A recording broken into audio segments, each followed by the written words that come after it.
Hi, welcome to Mennonite Farmhouse. I'm Leanne, and if you're new to my channel, I do cooking and baking from scratch, canning and dehydrating. And if that sort of thing interests you, feel free to subscribe to the channel. In this video, I'm going to do a beginner-friendly recipe for balsamic onion jam. And we're going to be able to find that in the all-new Ball Book of Canning on page 59. Now, I love onion jam for on burgers or meatloaf, or I put it in mashed potatoes already, and that was fantastic. You have to try that. And I also put it on my husband's subs right beside the mayonnaise. It adds a great flavor. You would not believe how good it is. So let's get started. 2 pounds of onions diced. 1/2 cup of balsamic vinegar. 1/2 cup of maple syrup. I'm using local, and you should too, if you can. 1 1/2 teaspoons of salt. 2 teaspoons of ground white pepper. 1 bay leaf. 2 cups of apple juice. 3 tablespoons of no sugar or less sugar pectin. I'm using Sure just because that's what the store around me has, but I'm sure Ball would have it in a jar which you can just use at will, but I'm gonna have to open this pack, use 3 tablespoons and throw it away, and 1/2 cup of sugar. This video is a part of the Plan to Can collaboration hosted by Jeni at Jeni Scratch Made Kitchen and Beth from the Millerlife Kitchen. Please comment on this video and the rest of the videos in this collaboration all month long, because there will be a live stream giveaway on March 2nd, 2024. on Jeni Scratch Made Kitchen's YouTube channel at 7:30 Eastern. There will be giving away not 1 but 2 canners from the comments from random videos, and we'll have drawer prizes. So see you there. Combine the first 6 ingredients into a 6-quart stainless steel or enameled Dutch oven. Cook over medium heat for 15 minutes or until the onions are translucent, stirring occasionally. So we have it on medium heat. So we're going to add our onions that we weighed out and diced. Our balsamic vinegar, a 1/2 cup.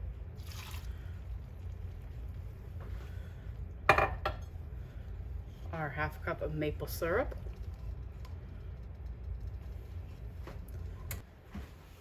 I'm gonna make sure I get every drop of that, because some farmer worked really hard to make that maple syrup. Then we'll add our 1 1/2 teaspoons of salt, our 2 teaspoons of ground white pepper, and our bay leaf. We're gonna stir this around.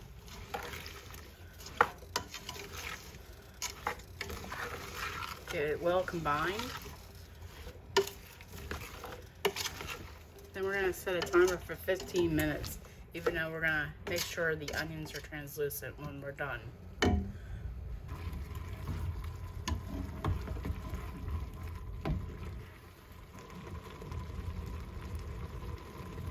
So we're going to add our 2 cups of apple juice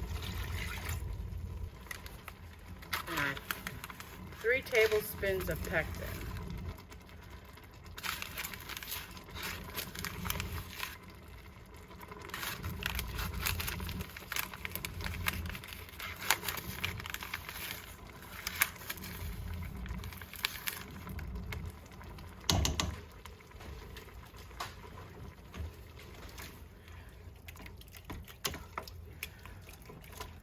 Make sure that pectin's well incorporated and dissolving. Alright, so we're going to turn up the heat a bit, and we're going to make sure it's a full rolling boil. We're going to stir constantly.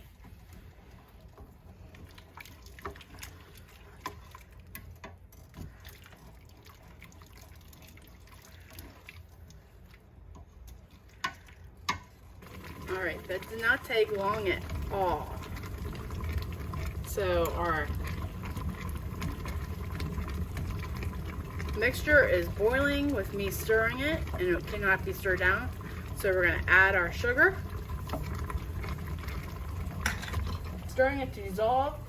Return to a full boiling boil and boil hard for 1 minute, stirring constantly.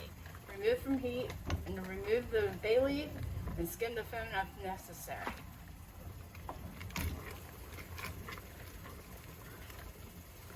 So when it comes back up to a full boil, we're going to time it for 1 minute.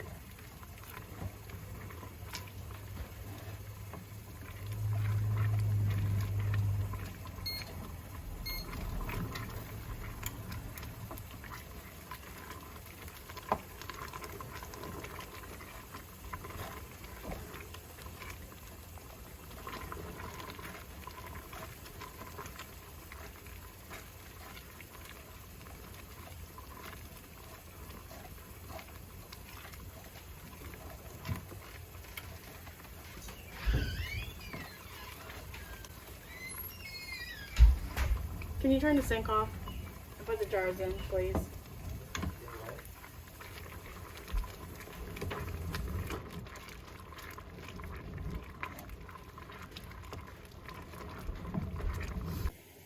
Alright, now that the minute's up, we're going to take it off the heat and we're going to ladle into jars. I like to wash or just rinse off my lids in soapy water, just because you just don't know where they've been and they're about to go on your food. So I just give them a little shake in the soapy water. I use a dedicated jar brush that I got from a restaurant store that is great for scrubbing anything off these jars. Ladle hot jam into hot jar, leaving a 1/2 inch headspace. Remove the air bubbles, wipe the rim of the jar, center the lid on the jar, apply the band, and adjust to fingertip tight. Place the jar in boiling water canner and repeat till all the jars are filled.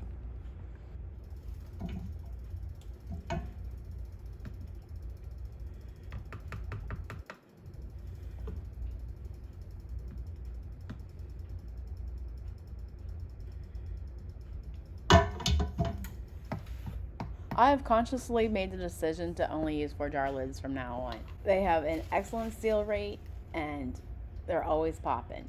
And if you use Mennonite 10 at checkout, you can save 10% on your next order using my code.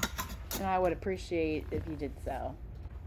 Here's a tip. If you only have so many jars and you have a lot of space in your water bath canning, add extra empty jars filled with water into the pot. That way, none of the jars get tipped over. And make sure you have 2 inches of water above your lids.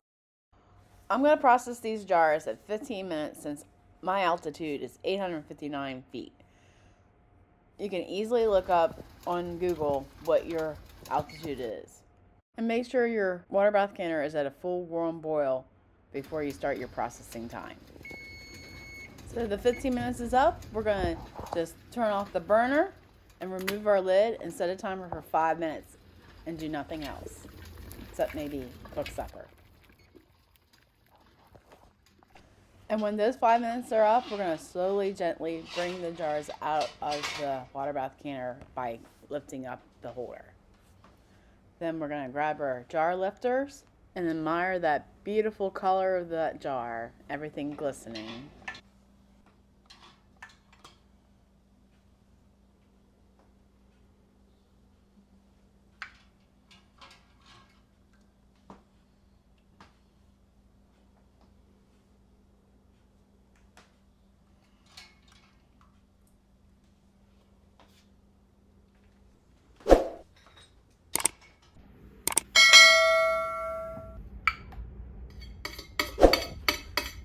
Hot.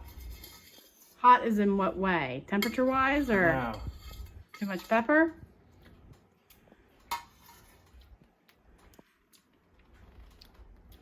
Well, we got 6 cups of it right now. What do you think? What are you going to use it on? Burgers, hoagies, meatloaf? Probably good for that.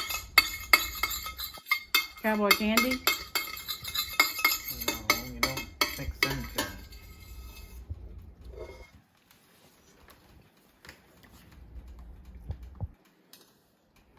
Well, It's good.